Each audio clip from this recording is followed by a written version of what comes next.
గారు విన్నారు కదా, ఆయన షాక్ అయిపోయి ఆ షాక్ నుంచి చేరుకోవడానికి టైం పట్టింది. ఇవన్నీ రైట్.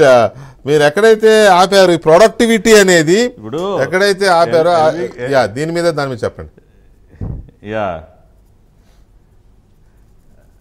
ఎల్వి గారు అక్కడ ఉన్నటువంటి గఫూర్ గారు, పట్టాభి గారు ఈ షాక్ని ఎలా తట్టుకున్నారని ఒక ప్రశ్న అడిగారు.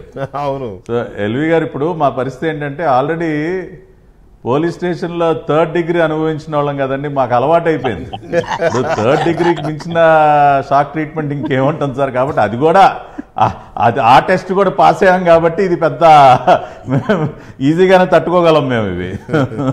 సో ఆ లిస్ట్లో ఉన్నటువంటి సలహాదారులు, అదే వాళ్ళ ప్రొడక్టివిటీ గురించి మాట్లాడుకుంటే, ఇప్పుడు ఉదాహరణకి విఎన్ భరత్ రెడ్డి గారండి, ఈయన aviation advisor.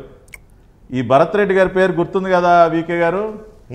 Vijayawada to Davos via London విమానాన్ని ఏర్పాటు చేసింది అంటే మన ఇండియా నుంచి స్విట్జర్లాండ్ వెళ్ళటానికి. అదే ఈయన గారు కొత్త రూట్ కనిపెట్టాడు కదా. ఏది ఇండియా నుంచి స్విట్జర్లాండ్ వెళ్ళాలంటే ముందు లండన్ వెళ్ళి అక్కడి నుంచి స్విట్జర్లాండ్ రావాలని కొత్త రూట్ కనిపెట్టినటువంటి మహానుభావుడు భరత్ రెడ్డి గారు. దానికంటే ముందు హైదరాబాద్ వెళ్ళాలి. కోట్లు తగిలేసి ముఖ్యమంత్రి గారికి లగ్జరీ విమానాలు. ఇప్పుడు కాదు, విజయవాడ నుంచి తిరుపతి వెళ్ళాలంటే హైదరాబాద్ వెళ్ళి అక్కడి నుంచి తిరుపతి వెళ్ళాలి. ఆ రూట్ కూడా ఈయన కనిపెట్టాడు. అంటే అప్పట్లో ఈ రూట్లన్నీ చూసిన తర్వాత విజయవాడ నుంచి భారీగా నల్ల డబ్బు వేసుకుని ఎక్కడెక్కడ దించాలో అక్కడ దించి జగన్మోహన్ రెడ్డి గారు మిగతా ప్రదేశాలకు వెళ్తున్నారని కూడా మనం అప్పట్లో అటువంటి వార్తలు కూడా వచ్చాయి. కాబట్టి ఆయన ఒక సలహాదారు, ఏది ఈ విమానాల రూట్లు కనుగొని నల్ల డబ్బును తరలించినటువంటి సలహాదారు ఆయన. ఇంకొక ఆయన కసిరెడ్డి రాజశేఖర్ రెడ్డి, ఈయన పేరు కూడా మీరు గుర్తుండే ఉంటుంది, కసిరెడ్డి రాజశేఖర్ రెడ్డి. ఈయన ఇన్ఫర్మేషన్ టెక్నాలజీ పాలసీ అడ్వైజ్ ఇస్తాడంట, ఐటీలో పాలసీ అడ్వైజ్ అంట. కానీ ఈయన చేసేదేంటి, రాష్ట్రంలో ఉన్నటువంటి లిక్కర్ వ్యాపారం మొత్తం కూడా ఈయనండి నిర్వహించేది. ఈ రాజశేఖర రెడ్డి అనే వ్యక్తే మొత్తం లిక్కర్ నల్ల డబ్బు ఎక్కడెక్కడి నుంచి ఎంతంత వసూలు చేసి ఏ జిల్లా నుంచి ఎంతంత అనేది మొత్తం చూసేది ఒక ఐటీ ఇన్ఫర్మేషన్ టెక్నాలజీ ముసుగులో. ఈయన గారు ఐటీ సలహాదారు, కానీ వైన్ షాపుల్లో మాత్రం టెక్నాలజీ ఉండదండి, ఓన్లీ క్యాష్. ఈయన గారంటే టెక్నాలజీ మీద అడ్వైజ్ ఇస్తారంట గవర్నమెంట్ కి, కానీ వైన్ షాప్ లో మాత్రం పేటిఎం, గూగుల్ పే ఉండవు సార్. అక్కడ ఏం టెక్నాలజీ వాడం మేము, ఓన్లీ క్యాష్ మాకు. అది మన కసిరెడ్డి రాజశేఖర్ రెడ్డి గారు ఇచ్చినటువంటి అడ్వైజ్. అదేవిధంగా మీరు చూసినట్లయితే చల్లా మధుసూదన్ రెడ్డి గారు, ఈయన స్కిల్ డెవలప్మెంట్ మీద సలహాదారంట. ఉన్నటువంటి స్కిల్ డెవలప్మెంట్ సెంటర్లని మూసేసి ఇంకేంటి సార్, 40 స్కిల్ డెవలప్మెంట్ కేంద్రాలు బ్రహ్మాండంగా పనిచేస్తూ ఉన్నాయి. ఆయన్ని దుకాణం కట్టేసి ఈయన గారు స్కిల్ డెవలప్మెంట్ మీద ఈయనేం సలహాలు ఇస్తాడు సార్. అదేవిధంగా జ్ఞానేందర్ రెడ్డి గారు, ఈయన పెట్టుబడులు తీసుకురావడంలో ఎక్స్పర్ట్ అంట. ఈ రెడ్డి గారు ఏం పెట్టుబడులు తెచ్చారు సార్?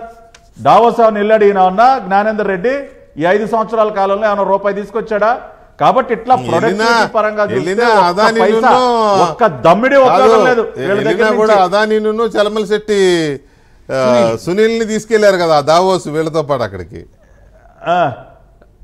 అంతే అవే వచ్చేది. మూడోది వికే గారు, ఇందాక గఫూర్ అని అన్నారు, హైకోర్టు కూడా చాలా తీవ్రంగా స్పందించింది సార్. సలహాదారుల విషయంలో ఆల్రెడీ పిటిషన్స్ ఫైల్ అయితే హైకోర్టు చాలా serious comments. Justice Somayajulu and justice మిశ్రాతో కూడినటువంటి బెంచ్, రాజ్యాంగేతర శక్తుల్లా తయారయ్యారు ఈ సలహాదారులు, అసలు ప్రభుత్వ శాఖల్లో ఇవే నియామకాలు, రాష్ట్ర ప్రభుత్వ తీరుపై హైకోర్టు తీవ్ర ఆగ్రహం. ఇలా వదిలేస్తే ఈ పిటిషన్ ఫైల్ అయిన సందర్భంలో ప్రభుత్వం తరఫున వాదనలు వినిపించడానికి మన ఏజీ శ్రీరామ్ గారు ఇచ్చారంట. Additional AG advocate general Sriram కోర్టుకు వివరణ ఇచ్చే ప్రయత్నం చేయబోగా ధర్మాసనం తీవ్రంగా స్పందించింది. ఇలా వదిలేస్తే రేపు మీకు కూడా ఒక సలహాదారుని పెడతాడు మిస్టర్ శ్రీరామ్ అని చెప్పి ధర్మాసనం గట్టిగా మాట్లాడినటువంటి పరిస్థితి. అంటే రాజ్యాంగేతర శక్తులుగా సలహాదారులు తయారన్న విషయం హైకోర్టు కూడా పరిగణలోకి తీసుకుని కొంతమంది సలహాదారుల నియామకాల పైన కూడా స్టేలు కూడా విధించింది. అంటే ఈవెన్ జ్యుడిషియరీ కూడా దీన్ని తీవ్రంగా తప్పుపట్టినటువంటి పరిస్థితి. కాబట్టి ఓవరాల్ గా మీరు చూసినట్లయితే ప్రొడక్టివిటీ లేదు, వీళ్ళ వల్ల దమ్మిడి ఉపయోగం లేదు, రాజ్యాంగేతర శక్తులుగా తయారవటమే కాకుండా ఇప్పుడు సజ్జల రామకృష్ణారెడ్డి ఉన్నాడండి ప్రధాన సలహాదారు.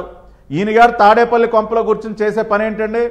ఉదయం లేస్తే సిఐడి ఆఫీస్కి ఫోన్ చేయటం, ఎవడెవడిని ఎక్కడెక్కడి నుంచి లేపుకు రావాలి, ఎవడెవడి మీద ఎక్కడెక్కడ తప్పుడు కేసులు పెట్టాలి, ఎవడెవడిని అక్రమంగా అరెస్ట్ చేయాలి, ఈ పని తప్పితే ఇంకేం చేస్తాడు సార్? కక్ష సాధింపుకి పనికొస్తాడు తప్పితే ఈ తాడేపల్లి జీతగాడు వేరే ఇంకేమన్నా పని చేస్తాడు అక్కడ కూర్చుని. కాబట్టి లిస్టులో ఎవరి పేరు చూసినా ఎవరి వల్ల కూడా రాష్ట్రానికి ఉపయోగం లేదు. 100 కోట్ల రూపాయల ప్రజాధనాన్ని ఇదిగో దోచుకో పనుకో తినుకో కార్యక్రమానికి తగలేశారు. రైట్.